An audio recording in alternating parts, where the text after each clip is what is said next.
आदमखोर भेड़िए के आतंक को कम करने के लिए वन विभाग अपने स्तर से तमाम प्रयास कर रहा है। ड्रोन कैमरे चल रहे हैं, थर्मल इमेजिंग कैमरों का इस्तेमाल हो रहा है, इंफ्रारेड कैमरे लगाए जा रहे हैं, जाल और केज ये सारे के सारे जो उपयोग में आ सकते हैं उन सब की कोशिश की जा रही है कि उनके ज़रिए जो आदमखोर भेड़िए अभी तक पकड़ में नहीं है उनको पकड़ा जा सके।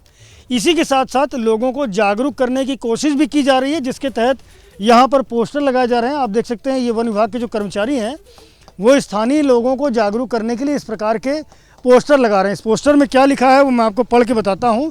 आओ पग चिन्हों को पहचाने, बिल्ली प्रजाति जिसमें बाघ, तेंदुआ, लकड़बग्घा, भेड़िया और सियार आते हैं। इनके अलग अलग पग मार्क्स दिखाए गए हैं। ये बताया गया है कि ये पग मार्क्स किस तरह के होते हैं, चूँकि गाँवों में भेड़िए लगातार देखे जा रहे हैं और इसकी जानकारी भी वन विभाग को दी जा रही। वन विभाग की टीमें आ करके और पड़ताल भी कर रही हैं, ड्रोन कैमरों को भी उड़ा रही हैं। और ये पोस्टर लगाने के पीछे जो मंशा है वन विभाग की वो ये है कि अगर उनको इस प्रकार का पग मार्क दिखता है गांव के लोगों को तो वो आएँ और इस तरह के पग मार्क्स को देखें और वन विभाग को सूचना दें। इस मकसद से ये जो पग मार्क्स हैं वो लगाए गए हैं। बिल्ली प्रजाति के अलग पग मार्क्स हैं और कुत्ता प्रजाति के जिसमें लकड़बग्घा, भेड़िया, सियार आते हैं उनके पग मार्क्स अलग हैं। ये देखिए इसमें साफ साफ ये भी लिखा है बिल्ली प्रजाति के पग चिन्हों में नाखून नहीं बनते हैं। बिल्ली प्रजाति के ये दो पग मार्क्स हैं जिनमें बाघ का और तेंदुआ का आता है, इनमें देखिए नाखून के निशान नहीं आते हैं, यही बात यहाँ भी लिखी है। और कुत्ता प्रजाति जिसमें लकड़बग्घा, भेड़िया और सियार आते हैं, कि कुत्ता प्रजाति के पग चिन्हों में नाखून के निशान पाए जाते हैं। तो जब आप इस तरह के पग मार्क देखें तब वन विभाग को फ़ोन करें, वो आ करके जो आवश्यक कार्रवाई होगी भेड़िए को पकड़ने के लिए वो करेगा। एक और पोस्टर यहाँ पर लगा है, इसमें लिखा है भेड़िया हमारे यहाँ पारिस्थितिकीय तंत्र के महत्वपूर्ण अंग हैं। आइए अपनी समझदारी से मानव वन्य जीव संघर्ष को घटाएं। हिंसक वन्य जीवों से सुरक्षा के लिए जो आवश्यक सावधानियां हैं वो किस तरह से बरतें। चूँकि 10 लोगों को भेड़िया अब तक मौत के घाट उतार चुका है, तो यहाँ पर बहुत सारे इंस्ट्रक्शन दिए गए हैं। बहराइच में आदमखोर भेड़िए अब तक 10 लोगों की जान ले चुके हैं, उनमें से 9 बच्चे हैं। भेड़ियों के हमले में अब तक 56 लोग भी घायल हुए हैं। इस बीच आदमखोर भेड़ियों को जल्द से जल्द पकड़ने की कोशिशें जारी हैं। झुंड के 4 भेड़िए पकड़े जा चुके हैं, लेकिन 2 भेड़िए अभी भी पकड़ से बाहर हैं। वो जंगलों में छुपे हुए हैं, मौका देखकर बाहर आते हैं और लोगों पर हमला करते हैं। यह है इस पूरे मामले की अपडेट।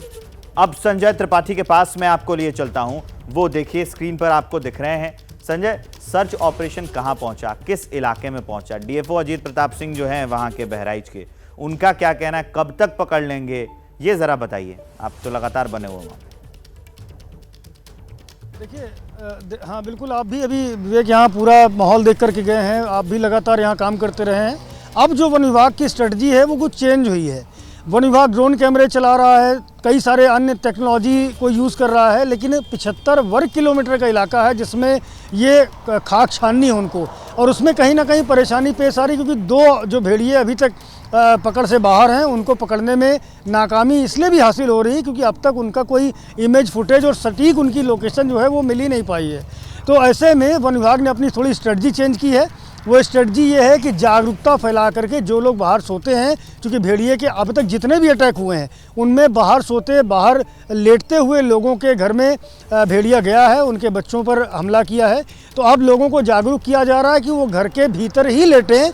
उसके लिए वन विभाग की टीमें हर गाँव में गश्त कर रही हैं, लोगों को अवेयर कर रही हैं। इसके अलावा ग्रामीण भी उनके इस काम में सहयोग दे रहे हैं। स्ट्रेटजी ये है कि अगर लोग घर के भीतर सोएंगे तो भेड़िए के हमले कम होंगे, और ऐसा अगर होता है तो भेड़िया वापस अपने उसी जो हैबिटेट है उसकी ओर लौटेगा, जंगली जानवरों का शिकार करेगा। क्योंकि भेड़िया 4 से 5 दिन एक बार शिकार करने के बाद तो काम चला सकता है, लेकिन उसके बाद उसको भूख लगेगी और वो शिकार करेगा ही करेगा।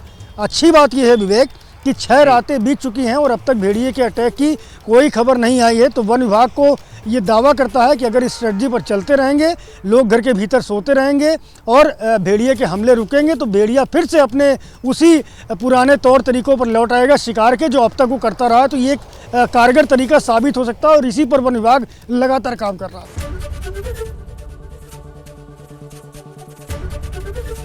एबीपी गंगा, खबर आपकी, जुबान आपकी।